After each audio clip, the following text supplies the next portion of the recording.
Hello guys. तो आज हमें आप सभी को प्रो ट्रेडर बनाने की क्लास 2 में आज हम सीखेंगे कुछ चार्ट पैटर्न्स और कैंडलस्टिक पैटर्न्स।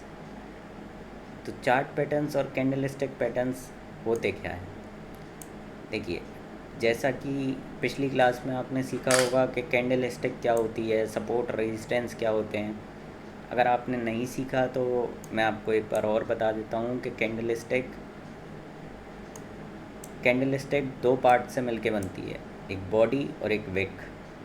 कैंडलस्टिक की जो आपको मोटा वाला हिस्सा दिख रहा होगा वो उसकी बॉडी होती है, और जो पतली सी लाइन आपको दिख रही होगी वो उसकी विक होती है। बेसिकली बॉडी दिखाती है कि कैंडल कहाँ से शुरू हुई थी, कहाँ पे ख़त्म हुई है, और विक आपको बताती है कि वो मैक्सिमम कितना ऊपर और कितना नीचे गई थी। इससे आप कई चीज़ों का आइडिया लगा सकते हैं, जैसे कि इस वाली जगह पे अगर आप इस कैंडलस्टिक को देखें तो आपको दिखेगा कि कैंडलस्टिक इस पॉइंट से शुरू हुई थी, विच इज़ 3994, और यहाँ पे क्लोज़ हुई है 3995 पे। पर वो मैक्सिमम यहाँ तक गई थी 3997 पे। तो यहाँ से आपको बेयरिश प्रेशर दिख रहा होगा कि बुल्स उसको ऊपर लेके गए थे पर बेयर्स ने वापस नीचे धकेल दिया, विच शोज़ कि bears is more powerful than bulls. तो यहाँ से मार्केट को डाउन आना चाहिए था, मार्केट डाउन आया है। खैर, ये तो कैंडलस्टिक की बात रही। अब हम एक इम्पॉर्टेंट चार्ट पैटर्न समझते हैं यहीं पे। यहाँ पे ये दो तरीके के चार्ट पैटर्न्स होते हैं जिनको हम डबल टॉप और डबल बॉटम कहते हैं। सरल भाषा में इनको एम और डब्ल्यू भी बोला जाता है। अगर आप देखें तो आपको यहाँ से एक एम बनता हुआ दिखेगा। मैं आपको शो करने के लिए और अच्छे से शो कर देता हूँ। अगर आप इसको देखें तो आपको यहाँ पे एम बनता हुआ दिखेगा। क्या आप सभी को एम बनता हुआ दिख रहा है? इसको हम डबल टॉप कहते हैं, और सेम इसका उल्टा होता है, जैसे हम डबल बॉटम कहते हैं, और वो एक डब्लू पैटर्न होता है। बेसिकली आपको ये नहीं समझना कि पैटर्न्स क्या होते हैं, आपको ये समझना है कि ये वर्क कैसे करते हैं, ताकि आपको पैटर्न्स के नाम याद ना भी रहें तो भी आप उसको पहचान सकें कि अब मार्केट कहाँ जाएगा। जैसे कि यहाँ से मार्केट ने ऊपर बढ़ना शुरू किया, ये बुलिश पावर दिखा रहा है कि यहाँ पे बुल्स की एंट्री हुई है और मार्केट ऊपर जा रहा है। ठीक है, एक पॉइंट आया जहाँ पे रेजिस्टेंस हिट हुआ और यहाँ से बेयर्स की एंट्री हुई और मार्केट थोड़ा सा नीचे आया। बुल्स ने वापस प्रेशर लगाया पर बेयर्स ने उसको वापस फेल किया। Means bears more powerful than bulls, bears are more powerful than bulls. तो मार्केट कहाँ जाएगा? मार्केट इसके डाउन तक जाएगा। अब ये है कि ये मार्केट डाउन तक क्यों आया? बेयर्स ज़्यादा पावरफुल थे बुल से, पर मार्केट यहाँ से भी रिवर्सल ले सकता था, यहाँ से भी ले सकता था, यहाँ से भी ले सकता था। वो इसके बॉटम तक क्यों आया? हमने बॉटम तक क्यों टारगेट बनाया है? तो हमने बॉटम तक इसलिए टारगेट बनाया है क्योंकि जब बेयर्स ने यहाँ से इसको गिराना शुरू किया तो ये जो बुल्स बैठे हुए थे यहाँ पे, उनके स्टॉप लॉस हिट होने लगे, और जैसे ही उनके स्टॉप लॉस हिट होने लग गए, एक एक करके वो एग्ज़िट लेने लगे। अब मार्केट होता है ज़ीरो सम गेम। तो मार्केट में जितनी डिमांड आई है उतनी ही सप्लाई आएगी। तो ये जितनी मार्केट में डिमांड आई थी उतनी ही वापस सप्लाई आ गई। ठीक है, एक और इम्पॉर्टेंट चार्ट पैटर्न्स इसी की तरह होता है जिसको हम कहते हैं head and shoulder. Head and shoulder और इन्वर्टेड हेड एंड शोल्डर। मुझे एक डब्लू पैटर्न भी बनता हुआ दिखा यहाँ पे।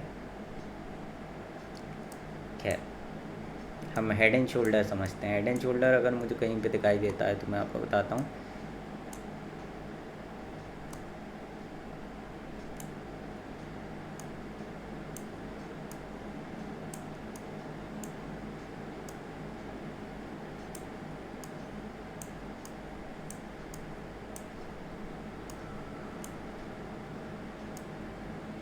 ये रहा, ये थोड़ा वीक है। मैं आपको एक बार गूगल पे इमेज निकाल के बता दूंगा इसकी।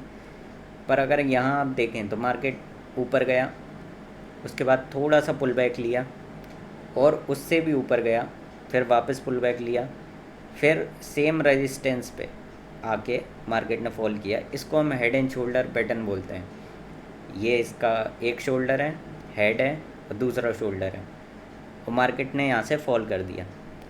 इसी तरीके का इन्वर्टेड हेड एंड शोल्डर बनता है, उसमें ये सेम पैटर्न उल्टा आपको दिखाई देगा, तो उसमें मार्केट ऊपर जाता है।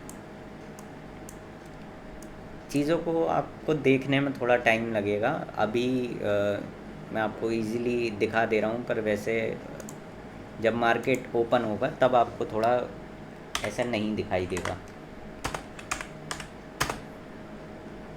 हेड एंड शोल्डर पैटर्न, ये देखिए, ये हेड एंड शोल्डर पैटर्न इस टाइप का होता है, जिसमें एक शोल्डर, हेड और शोल्डर, ठीक है। इन्वर्टेड हेड एंड शोल्डर, उसका अपोजिट इस टाइप का, left shoulder, head, right shoulder, neck. और मार्केट, हमें इनमें ट्रेड कहाँ से लेनी होती है? हमें हमेशा नेक पे से ट्रेड लेनी होती है, ठीक है। नेक को जब मार्केट ब्रेक करेगा तब आप ट्रेड लेंगे, क्योंकि आपको नहीं पता कि मार्केट यहाँ से कहाँ मूव देगा। हो सकता है वो नीचे जाए और एक साइडवेज पैटर्न बना ले, जिसको डिमांड सप्लाई जोन बोलते हैं, तो डिमांड सप्लाई जोन बना ले और वहाँ से वापस जाए। तो जब नेक ब्रेक करेगा तभी इस पैटर्न को कंप्लीट माना जाएगा। और बेसिकली ये भी क्या शो कर रहा है, इसमें अगर आप देखें तो मार्केट ऊपर गया, बुलिश पावर ज़्यादा थी, यहाँ से बियर्स की एंट्री हुई, उनने नीचे लाने की कोशिश करी, यहाँ से बुल्स वापस प्रेशर लगाए और मार्केट को और ऊपर ले गए। यहाँ से फिर बियर्स की एंट्री हुई और उनने वापस मार्केट को वहीं ला दिया जहाँ पे वो था। उसके बाद भी बुल्स की एंट्री हुई, उनने लास्ट ट्राई किया, पर यहाँ पे फिर बुल्स बहुत ज़्यादा पावरफुल थे, मार्केट को और नीचे ले आए। तो यहाँ उनके स्टॉप लॉसेस हिट होने लग गए बुल्स के, और उनकी एग्ज़िट होने लगी, जिससे मार्केट नीचे आ गया। ये काफ़ी सिंपल पैटर्न है, जो काफ़ी इम्पोर्टेंट और काफ़ी अच्छे चलते हैं इनमें। इसके बाद हम एक चीज़ और समझ लेते हैं यहाँ पे, जैसे कि पिछली वीडियो में आपने देखा था ट्रेंड लाइंस, कि ट्रेंड्स क्या होते हैं। तो 3 तरह के ट्रेंड होते हैं जो आपने पिछली वीडियो में देखे, अप ट्रेंड, डाउन ट्रेंड और साइडवेज। पर इनके अलावा भी ट्राइंगल्स होते हैं मार्केट में, जैसे कि ascending triangle, descending triangle, symmetrical triangle. अब असेंडिंग ट्राइंगल क्या होता है? असेंडिंग ट्राइंगल वो ट्राइंगल होते हैं जिनमें जो रेजिस्टेंस है वो तो एक ही है, पर उसके सपोर्ट चेंज होते रहते हैं।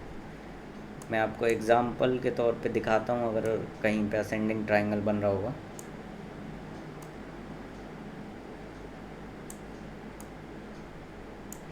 असेंडिंग से पहले हम सिमेट्रिकल समझ लेते हैं, क्योंकि ये जल्दी मिल गया है।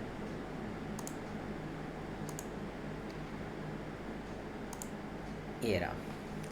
अब देखिए, ये आपको एक ट्राइंगल दिखाई दे रहा है, ये एक सिमेट्रिकल ट्राइंगल है, क्योंकि इसमें ऊपर से भी ट्रेंड लाइन आ रही है और नीचे से भी ट्रेंड लाइन आ रही है। पूरा मार्केट इन्हीं के बीच में घूम रहा है। इसका मतलब क्या है? मार्केट इसको जिस साइड में ब्रेक देगा, लाइक मार्केट ने इसको ऊपर की साइड में ब्रेक दिया, जैसे कि आप देख रहे हैं, तो मार्केट उसके बाद ऊपर की साइड ही जाएगा, और मार्केट काफ़ी ऊपर गया है। सेम अगर हम असेंडिंग ट्राइंगल देखेंगे, तो असेंडिंग ट्राइंगल, रुकिए, असेंडिंग ट्राइंगल मैं आपको यहाँ बना के दिखाता हूँ।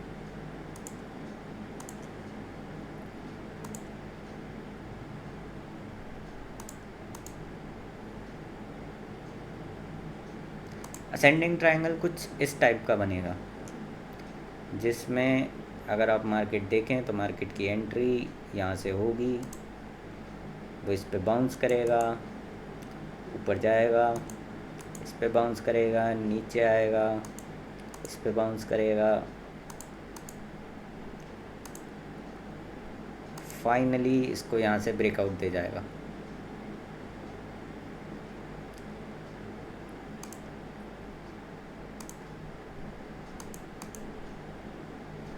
इस टाइप से इसको हम असेंडिंग ट्रायंगल बोलते हैं। ट्रेड आपको इस पॉइंट पे लेनी है। आपकी एग्ज़िट, अब इसमें सप्लाई और डिमांड का काफ़ी रोल होता है, तो आपकी एग्ज़िट कहाँ पे होगी? आपकी एग्ज़िट होगी, मार्केट जितना ऊपर से गिर रहा होगा आप उसको मेज़र करेंगे,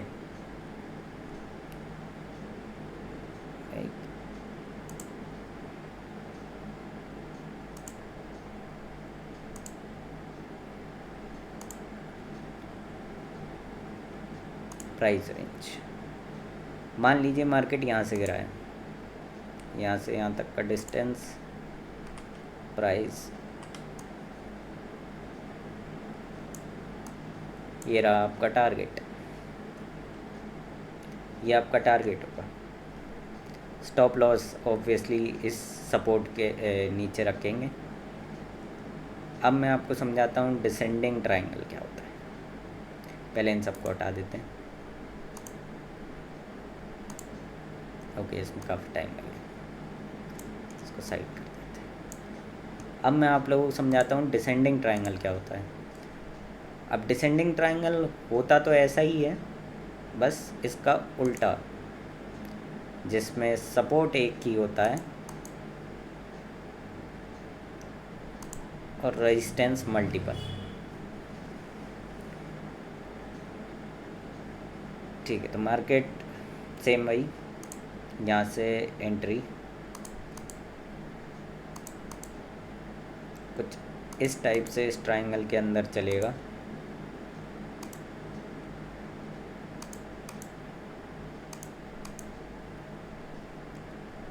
कुछ इस टाइप से इसको ब्रेक देगा। टारगेट सेम वही, आप इसकी सप्लाई नापेंगे, सेम सप्लाई आगे लगाएंगे, आपका टारगेट आ जाएगा। तो आज आपने दो नए कंसेप्ट सीखे। एक, कुछ चार्ट पैटर्न्स कई तरह के होते हैं और बहुत सारे होते हैं, तो आप सारे तो नहीं सीख सकते। आपको जो मेन चार्ट पैटर्न्स हैं वो याद रखने की ज़रूरत है। उसके अलावा आपको मार्केट को समझने की ज़रूरत है कि वो चार्ट पैटर्न्स काम कैसे करते हैं, क्योंकि बेसिकली होता तो यही है ना। तो जब आप चार्ट पैटर्न्स समझने पे आप बुल्स और बेयर्स की एंट्री, कि बुल्स और बेयर्स ने कहाँ पे एंट्री लगाई है, कहाँ उनके स्टॉप लॉसेस हैं, ये आपको चार्ट पैटर्न्स बताते हैं और कुछ नहीं। तो आप अगर ये सीख जाते हैं तो आपको सब कुछ आने लगेगा मार्केट में। आपको इन चीज़ों के नाम याद रखने की ज़रूरत नहीं है कि ये असेंडिंग ट्रायंगल है, ये डिसेंडिंग ट्रायंगल है। आप यहाँ पे देख सकते हैं कि ये ट्रायंगल से आप इसको मत देखें, आप देखें कि इसमें बेयर्स ज़्यादा पावरफुल शो हो रहे हैं। बेयर्स ने पहले मार्केट को यहाँ पटका, ऊपर लेके गए बुल्स, पर उतने पावरफुल नहीं थे। बेयर्स ने फिर नीचे गिरा दिया, वहीं पे बुल्स फिर ऊपर लेके गए, फिर भी ज़्यादा ऊपर नहीं ले जा पाए। फिर बेयर्स ने उसको पटका, फिर बुल्स ऊपर लेके गए, और आखिरकार बेयर्स की पावर इतनी ज़्यादा थी कि उनने यहाँ पे ब्रेकआउट दिलवा दिया। सिमेट्रिकल ट्रायंगल में आपको एक अलग चीज़ दिखती है। सिमेट्रिकल ट्रायंगल में आपको दोनों बराबर पावरफुल मिलते हैं। लाइक बेयर्स जितने पावरफुल हैं बुल्स भी उतने ही हैं, फिर बेयर्स जितने हैं बुल्स उतने ही हैं, बेयर्स जितने हैं बुल्स उतने ही हैं। तो अब इनमें से जो भी ज़्यादा पावरफुल होगा वो अपनी साइड में ब्रेकआउट दिलवा देगा, और जैसे ही ब्रेकआउट आएगा उसके बाद आपको एक अच्छा खासा मूव देखने को मिलेगा उसमें। ठीक है, तो आई होप कि आपको आज की क्लास अच्छी लगी हो। अगर आपको और कंसेप्ट सीखने हैं फॉरेक्स मार्केट या चार्ट के बारे में, तो आप हमें सब्सक्राइब कर सकते हैं, या आप हमको इंस्टा पे फॉलो कर सकते हैं। हमारी इंस्टा आईडी आपको डिस्क्रिप्शन में मिल जाएगी। Thank you.